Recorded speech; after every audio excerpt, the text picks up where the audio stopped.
मध्य प्रदेश की सियासत में निकाय चुनाव हमेशा से अहम माने जाते रहे हैं कि यही वो चुनाव हैं जिनसे स्थानीय स्तर पर नेताओं की पकड़ और जनता से सीधा जुड़ाव तय होता है। अब मोहन कैबिनेट ने इसमें बड़ा बदलाव करते हुए व्यवस्था को पूरी तरह बदलने का फैसला लिया है। मंगलवार को हुई कैबिनेट बैठक में प्रस्ताव पारित किया गया कि नगर पालिका और नगर परिषद अध्यक्षों का चुनाव अब प्रत्यक्ष प्रणाली से होगा, यानी जनता अपने मताधिकार का इस्तेमाल करते हुए सीधे अध्यक्ष चुनेगी। कांग्रेस इसे कमलनाथ सरकार के फैसले की नकल बता रही है और बीजेपी पर चुनाव प्रभावित करने के आरोप भी लगा रही है। दरअसल 2022 तक प्रत्यक्ष प्रणाली से चुनाव होते थे, लेकिन बाद में इसे बदलकर अप्रत्यक्ष चुनाव लागू कर दिए थे, जिसमें अध्यक्ष का चुनाव पार्षदों के वोटों से होता था। बीजेपी का दावा है कि इस व्यवस्था में राजनीतिक जोड़ तोड़, अस्थिरता और अविश्वास प्रस्ताव जैसी स्थितियां बार बार सामने आईं। सरकार का मानना है कि जनता का सीधा जनादेश ही लोकतंत्र की असली ताकत है। इसीलिए 2027 के नगरीय निकाय चुनाव फिर से प्रत्यक्ष प्रणाली लागू की जाएगी। डॉक्टर मोहन कैबिनेट ने पास किया प्रस्ताव, नगर पालिका व नगर परिषद अध्यक्षों का होगा प्रत्यक्ष चुनाव। जनता करेगी सीधे अध्यक्ष का चुनाव। 2027 से लागू होगी नई प्रणाली। पार्षदों द्वारा अध्यक्ष चुनने की व्यवस्था खत्म। अविश्वास प्रस्ताव की राजनीति खत्म होगी। पारदर्शिता और स्थिरता पर जोर। अगला चुनाव जब भी होगा डायरेक्ट इलेक्शन होंगे, और डायरेक्ट इलेक्शन होंगे तो उसमें अध्यक्ष को यदि अविश्वास लाना हो तो वो सारी प्रक्रिया जो डायरेक्ट इलेक्शन की थी वो पूरी की पूरी लागू हो गई, जिसमें तीन चौथाई पार्षदों को लिख कर देना, फिर खाली कुर्सी, भरी कुर्सी का चुनाव और फिर जनता के द्वारा उसको हटाने की प्रक्रिया, ये सब प्रक्रिया होगी। वहीं कांग्रेस ने इस फैसले पर आपत्ति जताई है। कांग्रेस का कहना है कि कमलनाथ सरकार के समय ये फैसला लिया गया था, मौजूदा सरकार सिर्फ उसे दोहरा रही है। कांग्रेस ने आरोप लगाया कि बीजेपी अब डायरेक्ट चुनाव इसीलिए लागू कर रही है ताकि राजनीतिक फायदा उठाया जा सके। अच्छी बात है कि सीधे चुनाव होना चाहिए, लेकिन मैं ये समझता हूँ कि सरकार के पास खरीदने बेचने के लिए पैसे बचे नहीं, इसलिए अब सीधे चुनाव प्रत्यक्ष प्रणाली से करा रहे हैं। लेकिन मैं साथ में ये भी कहूंगा सरकार को कि कई सालों से छात्र संघ चुनाव भी बंद पड़े हैं, उन चुनाव के लिए भी हरी झंडी देना चाहिए। बहरहाल मध्य प्रदेश में नगरीय निकाय चुनाव की व्यवस्था बदलने का मोहन कैबिनेट का फैसला न सिर्फ प्रशासनिक दृष्टि से अहम है, बल्कि इसका राजनीतिक असर भी दूर तक दिखाई देगा। हालांकि बीजेपी इसे लोकतंत्र को मजबूत करने और जनता पर सीधा भरोसा जताने का कदम बता रही है, तो वहीं कांग्रेस इसे अपना पुराना फैसला बताकर बीजेपी पर राजनीतिक लाभ उठाने का आरोप लगा रही है। ऐसे में कहा यही जा रहा है कि ये बदलाव स्थानीय निकायों को स्थिरता और मजबूती तो देगा, लेकिन साथ ही आने वाले चुनावों में इसे लेकर दोनों दलों के बीच सियासी जंग और तेज होना तय है। Bureau report, IND 24।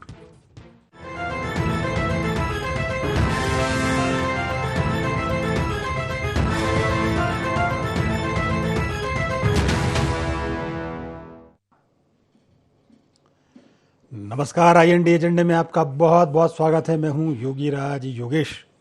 एजेंडे में आज चर्चा करेंगे बदलाव पर सियासत। दरअसल मोहन कैबिनेट ने आज बड़ा महत्वपूर्ण फैसला लिया नगरीय निकाय चुनाव को लेकर, और वो फैसला ये रहा कि नगर परिषद के अध्यक्ष और नगर पालिका के अध्यक्ष, नगर निगम के चुनाव, जो महापौर हैं उनके चुनाव अब डायरेक्ट होंगे। महापौर के तो होते ही हैं। नगर पालिका नगर परिषद अध्यक्ष चुनाव अब पार्षद नहीं चुनेंगे, अब सीधे उनका चुनाव जनता करेगी। तो ये एक बड़ा बदलाव है। अब इस बदलाव को लेकर सियासत शुरू हो गई। बीजेपी ने ये कह रही कि ये नया हमने प्रयोग किया, कांग्रेस कह रही है तो हमारा ही प्रयोग था, हमने 2018 में लागू किया, उसको बीजेपी लागू करने जा रही। तो कहने के सबके अपने अपने दावे हैं और इस बदलाव पर सियासत के अपने अपने मायने हैं। कोई कह रहा है कि अब जो है पार्षद प्रणाली से जो अध्यक्ष चुने जाते थे उसमें भ्रष्टाचार की संभावना रहती थी, पार्षद कम रहते थे और इसलिए उनको पोलराइज करना उनको आसान होता था, अध्यक्ष चुनना आसान होता था। 10-20 पार्षद कोई खरीद लिया, अध्यक्ष अपना चुना जाता था। अब बदलाव हुआ कि सीधे जनता जो है अध्यक्ष का चुनाव भी करेगी। वैसे तो एक बात ये सही है कि यदि आपके शहर का कोई अध्यक्ष है तो उसका चुनाव तो डायरेक्ट जनता को करना ही चाहिए, वो प्रत्यक्ष तरीके से नहीं होना चाहिए कि आप पहले 10 पार्षद चुन लें और 10 पार्षद आपस में तय करके अध्यक्ष चुन लें। ये इनडायरेक्ट प्रणाली वैसे भी ठीक नहीं थी। और उससे एक फ़ायदा ये भी होगा कि जो अध्यक्ष चुना जाएगा उसको ये भरोसा रहेगा कि ये पूरा शहर का मैं नेतृत्व करता हूँ। अभी हो रहा था कि एक वार्ड का पार्षद मालूम पड़ा कि जिला पंचायत अध्यक्ष बन के बैठा है, तो वो जो पावर, वो जो भाव रहता है उसमें थोड़ी सी कमी थी। एक अच्छा बदलाव है। अब इस बदलाव के एक सियासी मायने क्या हैं, इसी पर आज चर्चा हुई। चर्चा शुरू करने से पहले आइए डाल लेते हैं आज के एजेंडा पॉइंट्स पर एक नज़र। सरकार के डायरेक्ट चुनाव कराने के फैसले के क्या है मायने, लोकतंत्र को कितनी मजबूती देगा सरकार का ये फैसला, इस फैसले पर बीजेपी कांग्रेस में क्यों बढ़ रही तकरार, कांग्रेस क्यों बता रही इसे कमलनाथ सरकार की नकल। तो ये थे एजेंडा पॉइंट्स। और डिबेट ओपन करूं उसके पहले तमाम मेहमानों से आपका परिचय करा दूं। मेरे साथ आज बीजेपी की तरफ से मीडिया पैनलिस्ट डॉक्टर प्रेम व्यास साहब हैं। डॉक्टर व्यास जी, आपका प्रोग्राम में बहुत बहुत स्वागत। बिल्कुल बाल ठाकरे की तरह आप हाथ नमस्कार करते हो आप।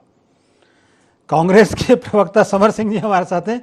समर सिंह जी, आपको भी बहुत बहुत नमस्कार और बहुत बहुत आपका स्वागत। और वरिष्ठ पत्रकार प्रकाश सक्सेना जी हमारे साथ स्टूडियो में मौजूद हैं। प्रकाश जी, आपका भी बहुत बहुत स्वागत। अच्छा प्रेम व्यास साहब, आप ये कह रहे हैं कि हमने बड़ा बदलाव किया। अब एक तो मुझे ये बताइए कि ये बड़ा क्या है और इससे क्या फर्क पड़ेगा। देखिए योगी राज जी, मुझे लगता है कि जो भी निर्णय लिए जाते हैं वो जनता की मंशा के अनुरूप लिए जाते हैं। और जनता की मंशा थी आदरणीय मोहन यादव जी अभी पिछले लगभग 1 वर्षों से जब जब जनता के मध्य में जा रहे तो इन निर्णयों के लेकर जनता उनसे चर्चा करती थी। कई सारे जनप्रतिनिधि भी चर्चा करते थे। तो मुझे लगता है जनता की मंशा के अनुरूप निर्णय, और उस निर्णय से जनता को क्या लाभ होगा। सबसे पहली बात तो एक ऐतिहासिक निर्णय है। विकास के कार्यों में जो अवरोध आता था निश्चित रूप से वो अवरोध दूर होंगे। तीसरी बात है कि कई सारे ग्रामीण अंचलों में जो है परिसीमन का कार्य हुआ। परिसीमन के पश्चात कई सारी जो सीमाओं का परिवर्तन हुआ है, नगरीय सीमाओं में जो ग्रामीण अंचलों की जो सीमाएं आई है, तो निश्चित रूप से ये निर्णय मुझे लगता है कि एक ऐतिहासिक निर्णय होगा जिसमें अकाउंटेबिलिटी तय होगी। जनता खुद लोकतांत्रिक डेमोक्रेटिक लीडरशिप तय करेगी। उस लीडरशिप के साथ में जनता का संवाद रहेगा। और मुझे लगता है कि अकाउंटेबिलिटी ये होगी कि जनता से जुड़े मुद्दे, जनता से जुड़े वादों को धरातल पर लाने में मुझे लगता है कि वो ज्यादा बाध्य रहेगा और ज्यादा सशक्त माध्यम रहेगा, क्योंकि जनता के द्वारा निर्धारित पैमाने पर वो व्यक्ति चुना रहेगा। ऑब्जेक्टिव साफ है। संविधान, अगर कुछ लोग, मेरे सुबह से डिबेट चल रही है, कुछ लोग कहते हैं संविधान के खिलाफ है। 74th अमेंडमेंट पे आर्टिकल 243 में इस चीज का उल्लेख है। तो मुझे लगता है संविधान के अंतर्गत होने के बाद में जनता के साथ में अकाउंटेबिलिटी तय करते हुए निश्चित रूप से एक तय सीमा में कार्य प्रणाली होगी। 5 साल के लिए चुना जाएगा। और मुझे लगता है कि कहीं भी इस व्यक्ति नहीं है। मुझे लगता है कांग्रेस इसके समर्थन में 2019 की अगर बात करेंगे तो जो अमूलचूल परिवर्तन थे उसको करने के बाद में हमने लागू कराए और निश्चित रूप से जनता के लिए हितकारी होगा। ऐसा तो नहीं डॉक्टर साहब के बहुत देर कर दी हुजूर आते आते? नहीं, 2019 से प्रक्रियाएं चल रही थी। उसके बाद में पिछले 1-1.5 वर्षों में प्रक्रियाओं को जो है अंतिम स्तर पर तो ले जाया गया, उसके बाद तय किया गया। और अभी तो 2 साल शेष है भाई, 2 साल शेष है। 2 साल के बाद में नगरीय निकाय और विभिन्न तरह के चुनाव होंगे, उसके बाद तय किया जाएगा कि जनता किसको चुनती है। और जनता डायरेक्ट अगर चुनती तो मुझे लगता है सशक्त लोकतंत्र की और सशक्त पहचान के लिए बहुत आवश्यक है। ठीक है समर सिंह जी, ये तो आपके मन की बात हो गई। अब माफ कीजिएगा, मैं प्रेम भाई को सुन नहीं पाया, उनकी आवाज तक पहुंच नहीं पाई। फिर भी आप बता दें। नहीं, वो उन्होंने कहा कि हमने एक बदलाव किया है और अब सीधा डायरेक्ट मतलब लोगों के मन में ये रहेगा कि हमारे अध्यक्ष और डायरेक्ट चुनाव प्रणाली होगी। और उन्होंने संविधान के संशोधन का भी जिक्र किया और इससे ज़्यादा लोगों के अध्यक्ष की को भी जिम्मेदार भाव अपने अंदर आएगा। इस तरह के उनके भाव से जो मैंने संक्षिप्त में आपको बताया। अच्छा, अब देखिए ना, ये जितने भी फैसले आज भारतीय जनता पार्टी की सरकार, चाहे वो केंद्र में कर रही हो या राज्य में कर रही हो, तो कहीं ना कहीं कांग्रेस पार्टी का ही काम कर रहा है।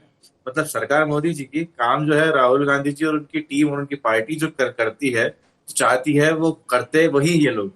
आपको बता दूं, ये मध्य प्रदेश की सरकार का जो ये फैसला है लोकतंत्र की मजबूती के नाम पर सिर्फ एक ढोंग है। और देखा जाए तो ये 2022 तक यही प्रणाली चला करती थी जिसको इन्होंने बदला। अब 2027 में पुनः उसको लेके आ रहे हैं। तो आप लोगों ने जो हमारी दूरदृष्टता और हमारे जो जनता के प्रति अच्छे काम है उसको अपने नाम से भले आप लोग कर रहे हैं, लेकिन ठीक है, वो अंतोगत्वा हो रहा है। ये कोई नया फैसला नहीं है। देखिए इसमें क्या, कमलनाथ सरकार ने जब थी तब पहले ही प्रत्यक्ष प्रणाली का से जो चुनाव करने का निर्णय लिया गया था वहां पर। अब उन्होंने खत्म करके उसको दोबारा चालू कर रहे हैं, तो उसमें कोई नया फैसला है नहीं। जहां तक की बात है कि अब भारतीय जनता पार्टी प्रत्यक्ष रूप से चुनाव कराए या अप्रत्यक्ष रूप से चुनाव कराए, लेकिन जो है वो वोट जो चोरी का जो मुद्दा है, जब तक वो रहेगा तब तक कोई बहुत ज्यादा फर्क जनता को और ये लोकतंत्र को और या फिर लोकतंत्र की पारदर्शिता को नहीं होगा। हमने देखा कि किस प्रकार से चंडीगढ़ के अंदर भारतीय जनता पार्टी के लोगों तो कैमरे में कैद हो गया कि किस प्रकार से वोट चोरी की जा रही थी, वोटों को डिफेक्ट बताते हुए भारतीय जनता पार्टी के प्रत्याशी को जीत दी जा रही थी। ऐसे उज्जैन का एक हमारा जो है कांड हुआ था जब प्रत्याशी महेश परमार को जीत घोषित कर दी गई। उसके बाद में जो है एकाएक मुख्यमंत्री जी स्वयं पधार जाते हैं थोड़े समय के अंदर, और कलेक्टर द्वारा जो है वो उनको हारा हुआ बता दिया जाता है। और भारतीय जनता, तो ये जब तक ये रहेगा तब तक प्रत्यक्ष हो अप्रत्यक्ष हो, खुले में हो, खुला डायरेक्ट हो इनडायरेक्ट हो, ठीक है, ओपन हो, ओपन बैलेट हो, क्लोज बैलेट हो, फर्क कुछ नहीं पड़ना है। जो स्थितियां वो जस की तैसी रहेगी, लोकतंत्र का हास होते ही रहेगा। ठीक है, प्रेम व्यास जी, आपको आवाज मिल गई थी क्या समर सिंह जी की? नहीं, आप एक बार क्लियर कर दीजिए, बहुत आवाज कट रही थी। वो ये कह रहे हैं कि भाजपा तो वही काम कर रही है जो राहुल गांधी कर रहे हैं। ये तो हमारा सारे मुद्दे जो हमने जो व्यवस्था की थी वो कि वही काम बीजेपी अब लॉन्च कर रही है। ये भी हमारा ही निर्णय था, कमलनाथ सरकार पहले ही कर चुकी है, और ये तो वोट चोरी से बचने के लिए सारी चीज़ हो रही हैं। उन्होंने एक दो उदाहरण भी दे दिए, उन्होंने चंडीगढ़ का उदाहरण भी दे दिया, उन्होंने एक उज्जैन का भी उदाहरण दिया कि महेश परमार जी चुने गए थे लेकिन मुख्यमंत्री जी वहाँ गए और फैसला बदल दिया गया। नहीं, मुख्य रूप से योगीराज जी लगभग 1967 तक विधानसभा और सांसद के चुनाव, जो लोकसभा के चुनाव एक साथ होते थे। उसके बाद समय से पूर्व कई सारी चुनी हुई सरकारों को गिराने का दुष्कृत्य कांग्रेस ने करा। उसके बाद तय हुआ कि चुनाव अलग अलग होने लगे। उसके बाद 76 में अमिटमेंट्स किए गए।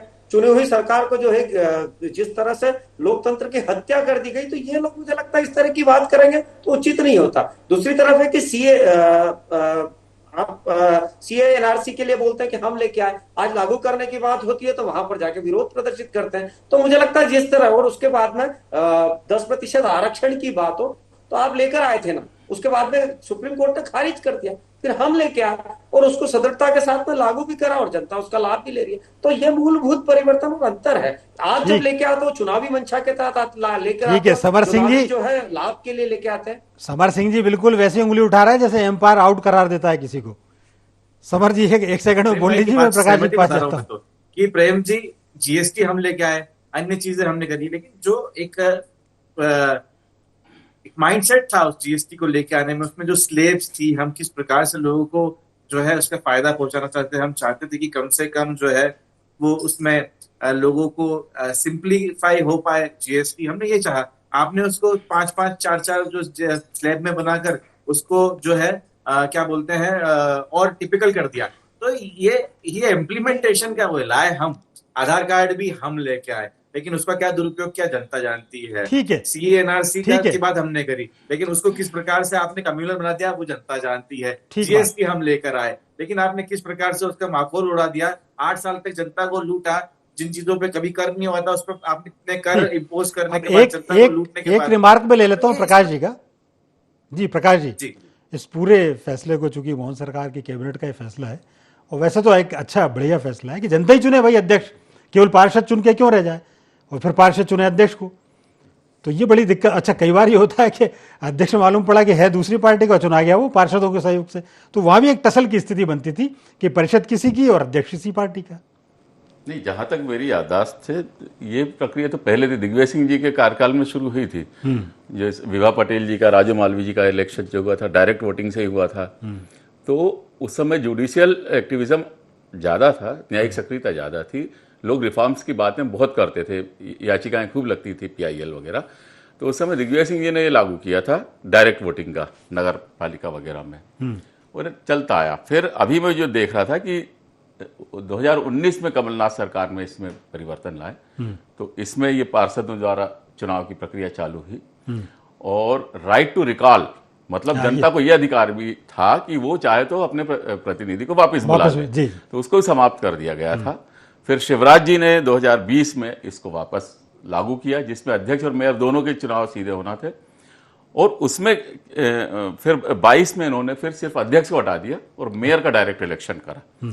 तो इसमें हो क्या रहा था कि जो भाजपा के अध्यक्ष ज्यादा थे तो तोड़फोड़ ज्यादा होने लगी थी, इसलिए काफी अमेंडमेंट इसके बाद हुए। अब मोहन सरकार यदि वो ला रही है तो ये अच्छा लोकतांत्रिक प्रक्रिया है, जनता का सीधे जहां इन्वॉल्वमेंट होगा तो पारदर्शिता अच्छी होगी। अकेला इस प्रक्रिया से नहीं होगी, और रिफॉर्म्स की भी जरूरत है, जुडिशियल रिफॉर्म की, जो यदि कोई दोषी पाए जाते हैं तो उनको सजा होना चाहिए।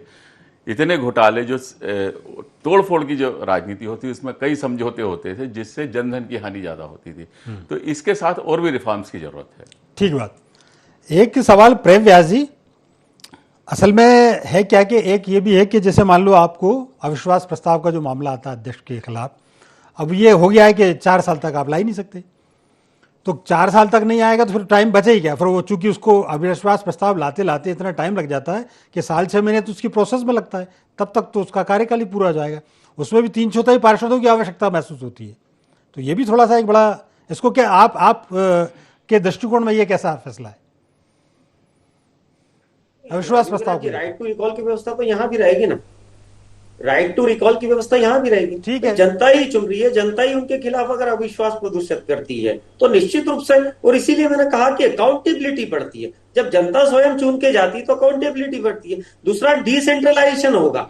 डिसेंट्रलाइजेशन होने से ये फायदा होगा कि जनता के काम ज्यादा अच्छे से होंगे। इसीलिए मैंने दोनों बातों का जिक्र करा, और मुख्यतः जो मैंने कहा, जैसे मेरे मित्र कह रहे थे, ईडब्ल्यूएस की बात थी, सुप्रीम कोर्ट ने उड़ा दिया था ना, लेके कांग्रेस आई थी, उसके बाद उसमें परिवर्तन कर उसको लागू करने का काम हमने करा। कई सारी योजना जो 84 के दशक से थी, चाहे वो राजकुमार डैम की बात हो, चाहे वो गुजरात की बात हो, ऐसी कई सारी योजनाएं थी जिसको हमने पूर्ण करा। तो निश्चित रूप से योजनाएं लाना हो सकता है कांग्रेस का दायित्व हो, लेकिन उन योजनाओं को पूर्ण करके धरातल पर उनका लाभ देना, ये भारतीय जनता पार्टी ने किया। मनरेगा को लेकर आदरणीय प्रधानमंत्री जी ने पटल पर खड़े होकर कहा था कि मैं उसको बंद इसलिए नहीं करूंगा क्योंकि कांग्रेस की असफलता और भारतीय जनता पार्टी की सफलता को प्रदर्शित करता है। तो ऐसी कई सारी योजनाएं थी जिसमें जो परिवर्तन की आवश्यकताएं थी, उन परिवर्तनों को वहां पर लागू करा। उसके बाद में जनता के लिए सुलभ होने के पश्चात उसको लागू करने का कार्य करा। ईडब्ल्यूएस को भी चैलेंज करा था हमारे लागू करने के बाद में, लेकिन हमने परिवर्तन कर दिए थे, उसको सुप्रीम कोर्ट ने उसको एक्सेप्ट करा और आज उसका जनता लाभ भी ले रही है। वैसे ही 2019 के अंदर ये राजनीतिक लाभ के लिए लाए थे, उसमें जो परिवर्तन करना था उसको परिवर्तन किए गए, और आज जनता डायरेक्ट संवाद करेगी ना, जनता डायरेक्ट चुनेगी। और अगर हमारी मंशा गलत होती तो 12-13 महापौर 12-13 से ज्यादा हमारे, हम लाने की आवश्यकता नहीं होती। लेकिन ज्यादा पारदर्शिता है, कामों में गंभीरता है, और काम जो धरातल पर हो रहे हैं उनमें किसी भी तरह का रुकावट ना है। मुझे लगता है कि जिस तरह से पूर्व के समय में कई बार ऐसा देखा गया है कि दबाव की राजनीति चलती थी, आज जनता स्वयं चुनेगी तो मुझे लगता है कहीं भी दबाव नहीं होगा और जनता से सीधे संवाद होगा और जनता के कार्य होंगे, तो मुझे लगता है अधिक लाभकारी है और जनता को इससे निश्चित रूप से लाभ होगा। ठीक बात। अच्छा समर सिंह जी, देखिए आप ये बोल रहे थे कि सारी हमारी योजना है, हम लेके आते हैं। उन्होंने एक बात बताई कि बिल्कुल ठीक बात है, आप लेके आए, लेकिन उसको बेहतर ढंग से इंप्लीमेंट हमने किया। आप कब से भारतीय जनता पार्टी की तरफ से? आपकी आवाज नहीं आ रही मेरे को। आपने करा या भारतीय जनता पार्टी ने करा योगी राज? नहीं, ये उनका डॉक्टर प्रेम व्यास जी का कहना है। अच्छा, ये उनका कहना है, ठीक है। तो चूंकि लेके आप आए, लेकिन इंप्लीमेंट हमने किया उसको। अच्छा, तो देखिए ये बात जो भी कह रहे हैं, जनता को सच्चाई पता है, ठीक है। ये अब कितना भी उसके ऊपर जो है कॉस्मेटिक सर्जरी करते, सच्चाई जो है जनता जानती है। और मैं इस पर्सनली इस जो फैसला है निकाय चुनाव के अंदर प्रत्यक्ष रूप से, तो मैं उससे बहुत खुश भी हूँ कि कारण क्या है, हम चाहते हैं कि प्रदेश की जनता सीधे इनको बाहर का रास्ता दिखाए, बाले बाले या वाया ना हो, सीधे इनको बाहर किया जाए प्रदेश की राजनीति से, जो दूषित राजनीति को दूषित कर दिया है, जिस प्रकार से खरीद फरोख्त, जिस प्रकार से वोट चोरी, जिस प्रकार से ड्रग्स, जिस प्रकार से महिला असुरक्षित, ये जितनी भी चीज हम चाहते हैं, इस फैसले के माध्यम से जनता इनको छोटे से छोटे चुनाव से लेकर बड़े से बड़े चुनाव तक खुद जो है घर तक छोड़कर आए। अच्छा, आप भी तो बाहर हो सकते हो, लेकिन इसमें डायरेक्ट आपको भी बाहर कर सकती है जनता। नहीं, बिल्कुल सही बात है। जनता के पास में ये पावर होना चाहिए कि वो अपने फैसले जो है स्वयं ले सके, बिल्कुल। बात। और हमारे फैसले का जो हमने फैसला लिया था कि हम जो है प्रत्यक्ष रूप से चुनाव होना चाहिए, उनको ये लोगों को आखिरकार घुटनों पर आके सब चीज करना ही पड़ रहा है। हमारी सोच को आगे बढ़ा रहे हैं, ठीक है। तो बिल्कुल स्वागत है इनके इस कदम का। ठीक बात। प्रकाश जी, देखिए इस मुद्दे पर तो करीब करीब दोनों दल एक ही हैं कि डायरेक्ट चुनाव होंगे तो जनता को ज़्यादा अधिकार मिलेंगे। फिर ये बीच में ये बैरियर क्यों आ जाते हैं और ऐसी क्या गलत आ जाता है अचानक कि ऐसा करना पड़ता है इनडायरेक्ट? सब पूंजी का खेल है, टैक्सेस ज़्यादा है, रेवेन्यू बढ़ रहा है, पहले से काफ़ी बड़ा है, तो हैं तो सब मनुष्य ही ना, और सभी चाहते हैं कि अच्छी प्रक्रिया लागू की जाए। कांग्रेस ने भी अच्छी प्रक्रिया लागू की, बीजेपी भी चाहती है, और उसको इम्प्लीमेंट करने वाले कैसे रहते हैं, उस पर निगरानी जब तक नहीं होगी तब तक कोई प्रक्रिया साफ सुथरी नहीं होगी। इसमें डायरेक्ट जनता की निगरानी बहुत जरूरी है। अभी एक छोटा सा उदाहरण, जैसे प्रेम व्यास जी ने कहा मनरेगा का हमारे प्रधानमंत्री जी ने काफी आलोचना की थी, पर उसको लाना पड़ा था जब महाराष्ट्र में किसानों के हालत बिगड़े थे, तो उसको दोबारा लाना पड़ा। योजना खराब नहीं थी, जो मनमोहन सिंह जी जो योजना लाए थे वो इसलिए लाए थे, उस समय वैश्विक आर्थिक मंदी थी, तो निचले स्तर तक पैसा जाए और उससे विकास भी हो। मतलब उसमें 100 दिन के काम की गारंटी थी, तो 100 दिन का काम सरकार देगी, बाकी वो गांव से जुगाड़ेंगे, और उसमें गांव के डेवलपमेंट होना थे। पर हुआ क्या, उसमें भ्रष्टाचार हुआ। वो भ्रष्टाचार state government, central government fund release करती थी, और जो करप्शन होता था वो स्टेट लेवल पे होता था। बदनाम मनमोहन सिंह हुए, क्योंकि कांग्रेस अपना बचाव नहीं कर पाई इस पे। आज भी मस्टर रोल पे भुगतान हो रहे, जो कह रहे हैं ना कि आधार कार्ड से लिंक हो गए अकाउंट, आप पीएचई फॉरेस्ट वगैरह में आप देखें जो काम हो रहे हैं, मस्टर रोल आज भी चल रहा है। वो कैसे चल रहा है, ये जांच का विषय है, इसको देखना चाहिए। यदि डायरेक्ट अकाउंट में पैसा जाए तो करप्शन रुकने की बात हो रही थी, पर आज ही मस्टर रोल चल रहा है। इसकी प्रेम व्यास जी से कहूंगा कि उसकी निगरानी करवाएं, देखना। कहने का मतलब ये है कि आप व्यवस्था चाहे कान इधर से पकड़ लें चाहे कान उधर से पकड़ लें, निगरानी बहुत जब तक मॉनिटरिंग। दूसरा एक बात ये जरूर है प्रेम व्यास जी कि ये तो ठीक है, एक व्यवस्था आपने लागू कर दी और कांग्रेस ने भी लागू कर दी, जनता की समस्याओं का जिम्मेदार कौन? जनता का भी मानेगी कि वास्तव में हमारी सुनने वाला है, जिस अध्यक्ष को हमने चुना है वो हमारे काम करेगा। नहीं, देखिए इसीलिए तो मैंने कहा कि जब जनता डायरेक्ट चुनती है तो अकाउंटेबिलिटी ज्यादा होती है, और उस व्यक्ति की भी जनता के प्रति जो अकाउंटेबिलिटी ज्यादा होती है, क्योंकि जनता के द्वारा डायरेक्ट चुना गया है। यहाँ पर पार्षद नहीं चुन रहे, जनता डायरेक्ट चुन रही है। दूसरी बात है कि जो कहा गया कि भारतीय जनता पार्टी को बाहर कर देगी, तो लगभग 20 राज्यों में कौन बाहर है, 3 बार से सत्ता में कौन बाहर है, ये जनता नहीं करके दिखाया ना। मध्य प्रदेश में जो है 2900 लोकसभा सीट से आपको बाहर करा, ये जनता नहीं करके दिखाया। बैलेट पेपर से भी पूर्व में जब हुआ था तो आपको जनता ने बाहर करके दिखाया था। और कुछ चीजें योगी राज जी में बता देता हूँ, सिर्फ 2-4 चीजें मुख्य रूप से, कि यूपी में 80 के दशक में सरयू नहर परियोजना का शिलान्यास हुआ था, उसको प्रधानमंत्री नरेंद्र मोदी जी ने पूर्ण करा। सरदार सरोवर परियोजना, ये 60 के दशक में उसका जो है शिलान्यास हुआ था, उसको आदरणीय प्रधानमंत्री जी ने पूर्ण करा। अटल टनल का शिलान्यास 2002 में हुआ था, उसको भी प्रधानमंत्री जी ने पूर्ण करा। असम बोगी ब्रिज का जो है शिलान्यास आपकी 1998 के आसपास आपने स्वीकृत करा था, कार्य नहीं हो पाया, उसको भी प्रधानमंत्री जी ने पूर्ण करा। तो ऐसे कई सारे कार्य हैं जो आपके समय जो आप सिर्फ फीता काट देते थे, उसको पूर्ण करने का कार्य आदरणीय प्रधानमंत्री जी ने करा। और इसीलिए मैंने कहा है कि आपके द्वारा अगर कोई योजना, अच्छी योजना भी लाएगी प्रधानमंत्री जी ने, तो स्वयं कहा है कि अच्छी बुरी सभी चीजों को मैं स्वीकार करता हूं। और उन्होंने एक चीज और कही थी कि जहां परिवर्तन की आवश्यकता है निश्चित रूप से उससे परिवर्तन किया जाएगा। डीबीटी के माध्यम से आज मुझे लगता है कि लगभग 80% से ज्यादा करप्शन समाप्त हो चुका है। 55 करोड़ से ज्यादा खाते और डीबीटी के माध्यम से, एक समय तो प्रधानमंत्री कहते थे ना, मैं 1 रुपए भेजता हूँ 90 पैसे गायब हो जाता है, 10 पैसा मिलता है। उससे हम बढ़कर आज उस स्थिति तक आ गए कि यूपीआई के माध्यम से आज जो है वर्ल्ड में टॉप बना हुआ है, ट्रांजेक्शन डिजिटलाइज हो रहा है। तो मुझे लगता है परिवर्तन का दौर है, जनता के अनुरूप, जनता की मंशा के अनुरूप निर्णय लिए जा रहे हैं।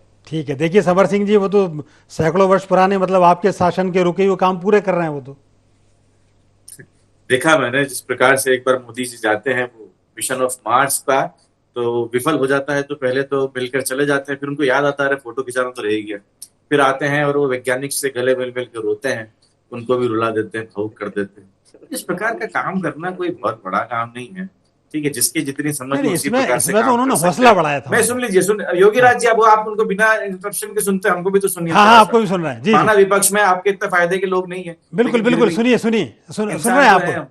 तो थोड़ा इंसानियत हमारे साथ भी रखें। हाँ बिल्कुल बिल्कुल। आपने कहा कि सरदार सरोवर योजना बनाई, मैं आपको चैलेंज करता हूँ इस न्यूज चैनल के ऊपर कि सरदार सरोवर की कौन सी योजना के अंदर एक ईंट भी जो है भारतीय जनता पार्टी ने लगाई, वो बता दीजिए। सिर्फ खाली बातें हैं, झूठ है। पर इनको क्या लगता है कि भारतीय जनता पार्टी बोल के समझा की बेइज्जती होगी, कि जैसे आप लोग हैं वैसे जाके बोल देना, कोई समझेगा थोड़ी ना। तो पता नहीं कि सामने जो है आदमी जो है सब चीज समझ कर बैठते हैं। आपके द्वारा जो है कोई कार्य नहीं किया। शौचालय जरूर बनाया है आपने, पिंक कलर के जगह जगह पर उसमें भ्रष्टाचार किया है। हमने भी बहुत देखा है ये पंचायत जैसी वेब सीरीज के अंदर किस प्रकार से आपने शौचालय के अंदर घोटाले करे। तो कोई बात नहीं है। जहां तक की बात निकाय चुनाव की है, हम इससे बहुत संतुष्ट है। ये जो फैसला था ठीक बात, हमारी सरकार चलिए का था, आपको मानना पड़ा, उसके लिए बहुत ठीक ठीक ठीक समझ सकते। यानी एक लाइन में प्रकाश जी आप कह सकें, बहुत संक्षिप्त में, समय हो गया।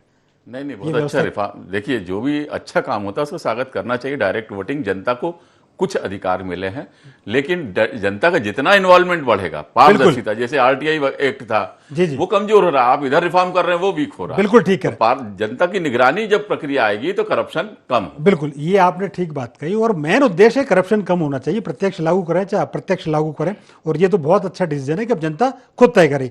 बहरहाल समय इतना ही था। आप तीनों का बहुत बहुत धन्यवाद और शुक्रिया। तो IND एजेंडा में फिलहाल इतना ही। आप हमारे साथ बने रहिए, जुड़े रहिए और देखते रहिए IND 24। नमस्कार।